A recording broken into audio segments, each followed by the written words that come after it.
Untuk informasi lebih lengkap dan berita terkait, klik link di deskripsi. Jangan lupa subscribe channel kami di YouTube dan juga install aplikasi CNBC Indonesia di Google Play Store dan App Store untuk mengikuti perkembangan berita ekonomi dan bisnis terkini. Saat ini kebutuhan akan LPG untuk memasak masyarakat Indonesia dari waktu-waktu terus bertambah begitu. Nah, untuk tahun 2020 diperkirakan mencapai angka 8 juta metrik ton. Dan juga ini subsidinya terus bertambah, begitu diperkirakan mencapai 50-an triliun sampai dengan 60, bahkan nanti di tahun 2030 bisa mencapai 70-an triliun begitu. Nah, sebagian diproduksi di dalam negeri oleh K3S maupun swasta dan juga import. Nah, import kita untuk 2020 ini porsinya sebesar 77%. Nah, ini menjadi pemikiran kami bagaimana caranya untuk mengatasi LPG ini.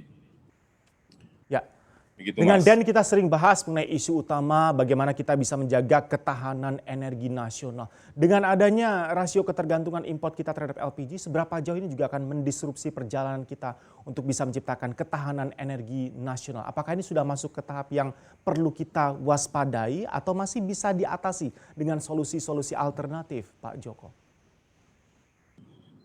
Kita memang saat ini sedang mendiskusikan, menggarap solusi alternatif daripada mengurangi impor LPG ini. Nah, salah satunya adalah kita terus membangun jaringan pipa gas bumi ke rumah tangga. Itu saat ini sudah ada 600.000 jaringan rumah tangga yang menggunakan gas langsung begitu ya. Nah, ke depan kita akan terus membangun jaringan gas rumah tangga ini setahun 500 sampai dengan 750.000 sambungan rumah tangga. Ya. Di samping itu, kita juga sedang memprogramkan mulai tahun depan ini penggunaan kompor listrik oleh PLN. Nah, di samping itu juga kita akan meningkatkan produksi LPG dalam negeri sebesar 500.000 metrik ton per tahun. Nah, yang terakhir adalah kita sedang merencanakan untuk menggantikan LPG dengan DME, dimethyl ether, yang berasal dari gasifikasi batubara. Itu kita berharap bisa banyak menggantikan impor LPG ini, porsinya 30 sampai dengan 40%. Bisa sampai 30 hingga 40%. Pak Jokowi menarik karena Anda tadi sudah menyebut mengenai sambungan untuk keperluan rumah tangga. Kalau kita berbicara mengenai jumlah sambungan rumah tangga, saat ini kita ada di fase atau level seperti apa sih Pak? Seberapa cepat kita harus menggenjot juga tambahan tadi saluran sambungan rumah tangga sebagai distribusi, karena ini juga bisa dikatakan kunci utamanya Pak Jokowi ya?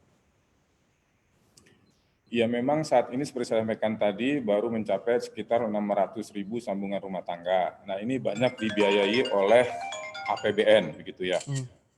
Nah, kami berharap selain APBN ada swasta, ada juga BUMN dalam hal ini Pertamina maupun PGN itu juga bisa membangun jaringan gas bumi rumah tangga.